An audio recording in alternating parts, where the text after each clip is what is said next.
ये कहानी है रामपुर के जंगल की। इस बार जंगल में बहुत दिनों से बारिश नहीं हुई थी, जिसके चलते पूरा जंगल सूखा पड़ गया था। सभी पक्षी कैसे भी नदी में बचे पानी से काम चला रहे थे। उन्हीं में से एक भूरा कौवा भी था, जो बहुत ही दुष्ट था। भूरा नदी के पानी को जानबूझकर बर्बाद कर रहा था कि तभी वहाँ टुनी आ जाती है। अरे भूरा, तुम इस पानी को बर्बाद क्यों कर रहे हो? जानते नहीं क्या, पूरे जंगल में बस यही पानी बचा है और पता नहीं बारिश कब आएगी। अगर जल्द बारिश नहीं हुई तो पानी कहाँ से लाएंगे? इसीलिए इस पानी को बर्बाद मत करो। जाओ जाओ और अपना काम देखो। ये नदी का पानी सिर्फ तुम्हारा नहीं है, फिर तुम कौन होती हो रोकने वाली? मैं इस पानी को बर्बाद करूं या ना करूं, ये मेरी मर्जी है। भूरा, तुम तो जानते ही हो कि हम पानी के बिना एक पल भी जीवित नहीं रह सकते, फिर तुम ऐसी बात क्यों कर रहे हो? और अगर ये पानी खत्म हो जाएगा तो तुम भी हमारे साथ साथ मुसीबत में पड़ोगे। मैं क्यों मुसीबत में पड़ूंगा? मैं तुम सबको छोड़कर दूसरे जंगल चला जाऊंगा। तभी वहाँ पर जंगल का राजा चिल आ जाता है।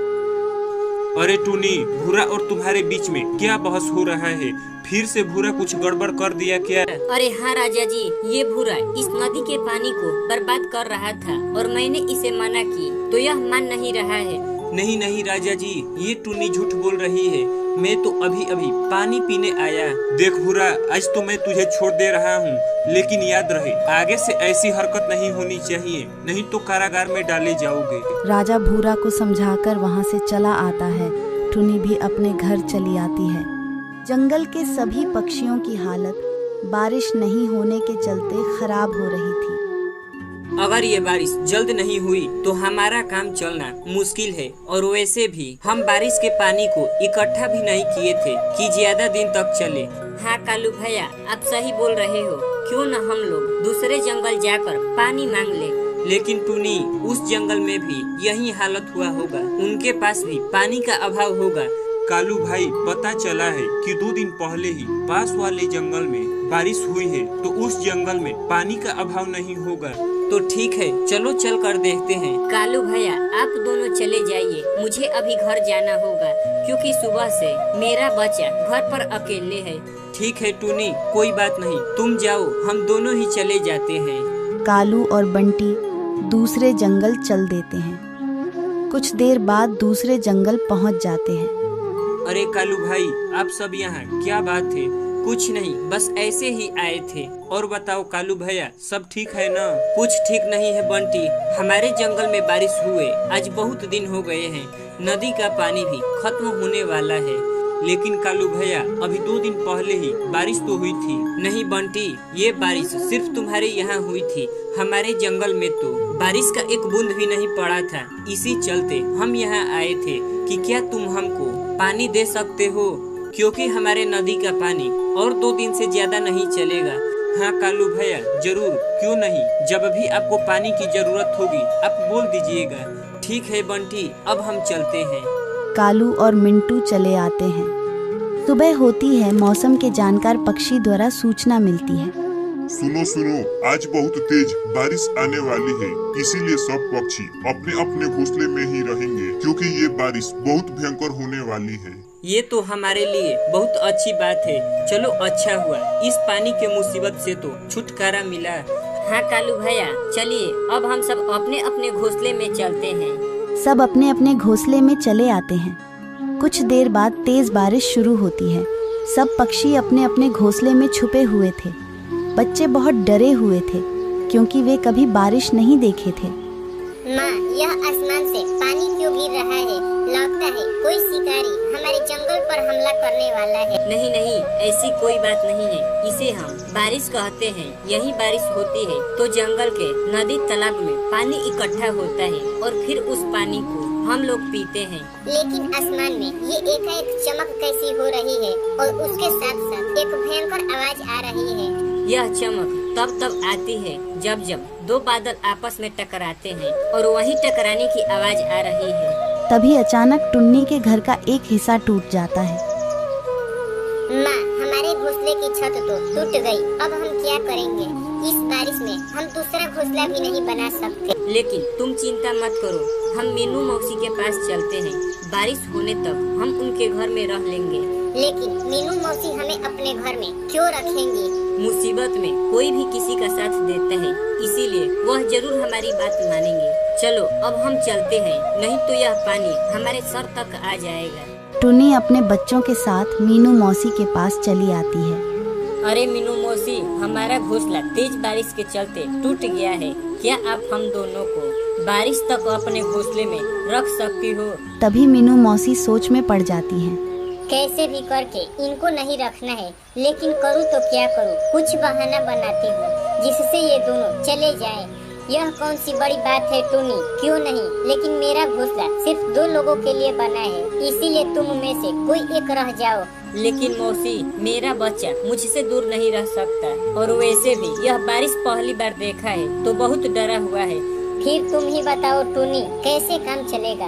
अगर हम तीनों इसमें रहेंगे तो हमारा घोंसला भी टूट जाएगा और बड़ी मुसीबत आ जाएगी। ठीक है मौसी, कोई बात नहीं, हम गोरी के यहाँ देखते हैं। टुनी मीनू मौसी के घर से चल देती हैं और गोरी कौवी के पास चली आती है। अरे गोरी बहन, जल्दी दरवाजा खोलो, हम इस बारिश में भीग रहे हैं। लगता है टुनी आई हुई है, जरूर कोई काम से आई होगी। शायद इसका घोंसला टूट गया है, जिसके चलते हमारे घोंसले में रहने आई होगी। तभी वहाँ कालू कौवा आ जाता है। अरे गोरी, कौन है दरवाजे पर और तुम दरवाजा क्यों नहीं खोल रही हो? चुप जी, धीरे बोलिए, कहीं आपकी आवाज सुन ना ले। लगता है टुनी आई है कुछ मदद मांगने। तो क्या हुआ? इस मुसीबत में हमें ऐसा नहीं करना चाहिए, हमें टुनी की मदद करनी चाहिए। हम टुनी की कोई मदद नहीं करेंगे, चाहे कुछ भी हो जाए, और आप भी कुछ मत बोलिए, अब शांत रहिए। अरे गोरी, दरवाजा तो खोलो। कालू भैया, हमें बारिश में भीगने के चलते ठंड लग रही है, जल्दी दरवाजा खोलो। लगता है गोरी और कालू भैया सो गए हैं, हमें यहाँ से चलना चाहिए। जल्दी हम पिंकी के पास चलते हैं। टुनी पिंकी के पास चली आती है। अरे टुनी बहन, तुम इस बारिश में क्यों भीग रही हो? क्या हुआ? कोई बात है क्या? क्या बताऊं पिंकी, मेरा घोंसला तेज बारिश के चलते टूट गया और बारिश का पानी घोंसले में आने लगा, जिसके चलते हमें बारिश में ही आना पड़ा। अच्छा टुनी, कोई बात नहीं, तुम यहाँ बारिश रुकने तक आराम से रह सकती हो, और भूख लगे तो बता देना, मैं कुछ अनाज रखी हुई हूँ। नहीं नहीं पिंकी, तुमने बस हमें बारिश से बचा ली, यही बड़ी बात है, नहीं तो इस बारिश में हमारा तो काम तमाम था। ऐसे ही कुछ देर टुनी और पिंकी बातें करती हैं और सो जाती हैं। सुबह देखती है तो बारिश बंद हो गई थी। ठीक है पिंकी बहन, अब हम चलते हैं। अभी हमें जाकर अपना घोंसला भी बनाना है, क्योंकि पता नहीं ये बारिश कब आ जाए। हाँ टुनी, जाओ और जाकर अपना घोंसला बना लो। टुनी अपने बच्चे के साथ चल देती है। टुनी एक पेड़ के पास बैठकर कुछ सोचने लगती है कि तभी उसका बच्चा बोलता है। अरे माँ, अब क्या सोच रही हो? जल्दी चलो, अभी हमें घोंसला भी बनाना है। हाँ, लेकिन मैं भी यही सोच रही हूँ कि घोंसला किस चीज से बनाए, हमारे पास पहले से लकड़ी भी नहीं है। माँ, क्यों न हम बांस की लकड़ियों का घोंसला बनाएं? बांस की लकड़ियों को इकट्ठा करने में ज्यादा समय नहीं लगेगा, और ऊपर से कुछ घास फूस डाल देंगे, जिससे बारिश का पानी हमारे घोंसले में नहीं आएगा। अरे हाँ, ये तो बहुत अच्छी तरकीब है। चलो हम चलकर पहले लकड़ी लाते हैं। टुनी अपने बच्चे के साथ लकड़ी लाने चल देती है। टुनी लकड़ी का जुगाड़ करके घोंसला बनाने लगती है। कुछ देर में टुनी का घोंसला पूरी तरह से बन जाता है। टुनी के घोंसले को देखने पिंकी आती है। अरे टुनी, तुमने एकदम अच्छा घोंसला बनाई हो, ये काफी मजबूत और सुंदर है। और इस तरह से टुनी और उसके बच्चे नए घोंसले में रहने लगते हैं। सुनिए जी, मैं जा रही हूँ बाहर कुछ अनाज लाने, आप मिंटू का ख्याल रखिएगा। नहीं टुनी, तुम मत जाओ, मैं जा रहा हूँ। तुम कहाँ अनाज की तलाश में जाओगी? अरे नहीं, आप चिंता मत करो, मैं अनाज का जुगाड़ कर दूंगी। आप बस अपने सेहत का ख्याल रखिए। आपकी तबीयत जब तक सही नहीं होती, मैं ही अनाज लाने जाऊंगी। लेकिन टुनी, तुम इस बड़े से जंगल में कहाँ जाओगी? लेकिन कुछ नहीं, आप बस बंटी का ख्याल रखिए। अरे हाँ बाबा, तुमसे कौन जीतेगा। ठीक है जाओ, लेकिन अपना ध्यान रखना। आज टुनी अनाज लेने चल देती है, क्योंकि उसका पति मिंटू कबूतर की तबीयत सही नहीं थी। टुनी अनाज की तलाश में जा रही थी कि तभी वह देखती है कि गोरी, कौवी और बुलबुल आपस में बातें कर रही थी। टुनी उनके पास आती है अरे बहन, इतनी गंभीरता से क्या बात हो रही है? कुछ नहीं बहन, बस अपना दुख सुख चल रहा था। वैसे टूनी, तुम इस जंगल में कहाँ जा रही हो?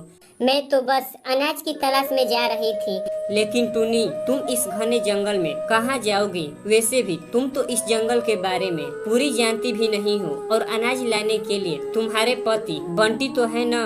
हाँ बहन, लेकिन बंटी जी की तबीयत कुछ दिनों से बिगड़ गई है, और अगर वो अनाज की तलाश में जाते तो और तबीयत बिगड़ जाती। इसीलिए मैंने ही अनाज की तलाश में चल दी। लेकिन देखना टूनी, तुम जंगल के ज्यादा अंदर मत जाना, क्योंकि सब शिकारी चील जंगल के अंदर ही रहते हैं। अगर जंगल के अंदर चली गई तो वो तुम्हें छोड़ेंगे नहीं। और एक बात जान लो, कल से एक शिकारी चील हमारे इलाके में घूम रहा है, तो उस चील से अपने बच्चों का ध्यान रखना। हाँ बहन, मैं अपना ख्याल अच्छे से करूँगी, तुम सब चिंता मत करो। टुनी वहाँ से चल देती है। टुनी अनाज की तलाश में जा रही थी तो वह देखती है कि कालू एक पेड़ के पीछे छिपा हुआ था। टुनी उसके पास आती है। अरे कालू भैया, आप यहाँ क्यों छुपे हो? चुप टूनी, धीरे से बोलो। शिकारी चील हमारे आसपास है। अगर वो तुम्हारी आवाज सुन लेगा तो हम में से किसी को नहीं छोड़ेगा। वैसे ये बताओ, तुम जा कहाँ रही हो? कालू भैया, मैं अनाज की तलाश में जा रही थी। लेकिन टूनी, अनाज लाने के लिए बंटी भाई है न? हाँ कालू भैया, लेकिन उनकी तबीयत सही नहीं है, इसीलिए मैं चली आई। कोई बात नहीं टूनी, अभी हमें ये सोचना है कि हम इस चील से कैसे बचे। रुको कालू भैया, मैं देखती हूँ कि चील चला गया कि अभी है। टुनी बाहर निकलकर देखती है कि चिल उधर से चला गया था। चलो कालू भैया, जल्दी से निकल चलते हैं। लगता है अभी शिकारी चील दूसरे तरफ चला गया है। टुनी और कालू अपने अपने काम में चल देते हैं। टुनी आगे आकर देखती है कि मिट्ठू तोता एक जाल में फंसा हुआ था। टुनी आकर जाल को हटा देती है। अरे टूनी, अच्छा हुआ कि तुम सही समय पर आ गई, नहीं तो पता नहीं मेरे साथ क्या होता। तुम्हारा बहुत बहुत धन्यवाद। अच्छा, वो सब तो ठीक है मिठू, लेकिन तुम इस जाल में कैसे फंस गए थे? पता नहीं टूनी, मैं आसमान में उड़ते हुए जा रहा था कि तभी एकाएक मेरे सामने ये जाल आ गई और मैं इसमें फंस गया। ये जाल जरूर कोई इंसान ने बिछाई होगी ताकि हम पक्षियों को आसानी से पकड़ ले। चलो मिठू, हम यहाँ से जल्दी चलते हैं, नहीं तो दिक्कत हो जाएगी। ठीक है टूनी, लेकिन तुम इतनी जल्दी में कहाँ जा रही हो? मिठू, मैं अनाज की तलाश में जा रही हूँ। लेकिन अनाज लाने तो बंटी जाता है। हाँ, लेकिन उनकी तबीयत सही नहीं थी, जिसके चलते वो आज अनाज लाने नहीं आए। वो घर पर मिंटू के साथ है। ठीक है टूनी, चलो अब हम चलते हैं। टुनी और मिंटू चले आते हैं। टुनी को अनाज की तलाश करते करते रात हो गई। कैसे भी करके टुनी कुछ अनाज की जुगाड़ कर देती है। टुनी अनाज लेकर घर की तरफ चल देती है। टुनी जा ही रही थी कि तभी तेज बारिश शुरू हो जाती है। टुनी एक पेड़ की डाली पर छुप जाती है। इधर बंटी टुनी के आने का इंतजार कर रहा था। पता नहीं टूनी अभी तक आई क्यों नहीं, कहीं किसी मुसीबत में तो नहीं फंस गई। मुझे टूनी को देखने जाना चाहिए। पता नहीं टूनी इस बारिश में कहाँ फंसी होगी। देखो मिंटू, मैं तुम्हारी माँ टूनी को लाने जा रहा हूँ। तुम घर से बाहर मत निकलना। लेकिन पापा, इस बारिश से मुझे बहुत डर लगता है, और मेरे दोस्त कह रहे थे कि इस जंगल में कोई शिकारी चील आया है जो बच्चों को मारकर खा जा रहा है। पापा, मुझे अकेले छोड़कर मत जाओ। हाँ मिंटू, तुम्हारी भी बात सही है। चलो मैं तुम्हें कालू कौवे के घर कर देता हूँ। तुम वहाँ बिना किसी डर के रह सकते हो। बंटी मिंटू को कालू के घर ले आता है। कालू भाई, मैं अपने बेटे मिंटू को आपके घर छोड़कर टूनी की तलाश में जा रहा हूँ। तुम मिंटू का ख्याल रखना। ठीक है बंटी भाई, तुम निश्चिंत होकर जाओ। और हाँ, एक बात और, टूनी अनाज की तलाश में जंगल के पूरब दिशा में गई है। ठीक है कालू, मैं चलता हूँ, और ध्यान रहे मिंटू घोंसले से बाहर न जा पाए। बंटी टुनी को खोजने चल देता है। कुछ देर बाद टुनी मिल जाती है। अरे टूनी, सही है कि तुम्हें कुछ नहीं हुआ। चलो जल्दी घर चलते हैं। लेकिन आप इस बारिश में क्यों आए? इस बारिश में भीगने से आपकी तबीयत और बिगड़ जाएगी। टूनी, अभी तुम मेरी तबीयत की चिंता छोड़ो और चलो जल्दी घर चलते हैं, क्योंकि रात में शिकारी पंछी घूमते रहते हैं। टुनी और बंटी घर चले आते हैं। सुबह होती है, टुनी बाहर घूम रही थी कि तभी वह देखती है कि बुलबुल चिड़िया रो रही थी और पिंकी वहां खड़ी उसे चुप करा रही थी। टुनी उनके पास आती है। अरे बुलबुल बहन, क्या बात है, तुम रो क्यों रही हो? क्या बताऊं टूनी, कल मैं अपने बच्चे को घोंसले में छोड़कर अनाज लाने गई थी कि तभी शिकारी चील ने मेरे बच्चों को मारकर खा गया। इन शिकारी चीलों का कोई तो उपाय करना होगा, लेकिन ये शिकारी चील रहते कहाँ है? पता चला है कि सब शिकारी चील पुरानी गुफा में रहते हैं। देखो पिंकी, हमें इन चीलों को मारने के लिए एक और चील की जरूरत है। क्या तुम दोनों को किसी चील के बारे में पता है? अरे हाँ टूनी, कुछ दिनों से हमारे आसपास एक चील घूम रहा है। हाँ पिंकी, कल कालू भैया ने भी उसे देखे थे। ठीक है बहन, मैं चलती हूँ। टुनी कालू कौवे के पास चल देती है। अरे कालू भैया, क्या चल रहा है? कुछ नहीं टूनी, बस यही सोच रहा था कि इस जंगल को क्या हो गया है। रोज किसी न किसी पक्षी का हत्या हो जा रहा है। हाँ कालू भैया, ये तो आप सही बोल रहे हो, लेकिन कोई बात नहीं कालू भैया, मैंने एक तरकीब निकाली है जिससे ये चील आपस में ही लड़ जाएंगे। ऐसी क्या तरकीब है टूनी? आप बस देखते जाओ कालू भैया। टुनी जाकर एक ऊंचे से पेड़ पर बैठ जाती है। कुछ देर बाद एक चिल टुनी को देख लेता है। चिल टुनी के पास आता है। चिल टुनी को पकड़ लेता है। अरे वाह, आज तो मेरा दिन ही बन गया। बिना किसी मेहनत के मेरा शिकार मेरे सामने है। अरे चील जी, मुझे छोड़ दीजिए। मैं पहले ही एक चील की भोजन बन चुकी हूँ। मैं उसे कह कर आई हूँ कि मैं अपने बच्चों से भेंट करके उसके पास चली आऊंगी। अगर उसे पता चल जाएगा तो आपको भी नहीं छोड़ेगा। इस जंगल में मेरे से ज्यादा ताकतवर कोई चील नहीं है। फिर तुम किस चील की बात कर रही हो? मुझे बेवकूफ समझी हो क्या? मैं तुम्हारी बातों में नहीं आने वाला। नहीं नहीं, मैं सच बोल रही हूँ। अगर विश्वास नहीं होता तो चलिए हमारे साथ। ठीक है चलो, लेकिन कोई चालाकी नहीं करनी, नहीं तो अंजाम बहुत बुरा होगा। टुनी चिल को लेकर पुरानी गुफा के पास चली आती है। पुरानी गुफा में एक चिल पहले से ही बहुत भूखा था। बहुत अच्छा चिड़िया, तुम सही समय पर आई हो। चिल टुनी की तरफ जैसे ही बढ़ता है कि दूसरा चिल रोक देता है। रुको, ये मेरी शिकार है। इसे मेरे अलावा कोई नहीं खा सकता। इसे मैंने पकड़ा है और मैं ही खाऊंगा। लेकिन ये इलाका मेरा है। इस इलाके में आने वाला कोई भी पक्षी मेरा भोजन बनता है। सुनो, ऐसे करने से कोई फायदा नहीं। आप दोनों में जो ताकतवर होगा वही मुझे खाएगा। अरे इसे तो मैं एक झटके में मार डालूंगा। तो आजा, आज देख ही लेते हैं कि आखिर कौन ज्यादा ताकतवर है। और यह कहकर दोनों चिल आपस में लड़ जाते हैं। दोनों चिल्लों का शरीर खून से लथपथ हो जाता है और वहीं जमीन पर गिरकर मर जाते हैं। टुनी आकर सब बातें बताती है। वाह टुनी, आज तुमने वो कर दिखाया जो किसी पक्षी के बस की बात नहीं थी। चलो अच्छा हुआ, कम से कम इन शिकारी पक्षियों की चिंता तो खत्म हो गई। और इस तरह से सब पक्षी फिर से खुशी खुशी रहने लगते हैं।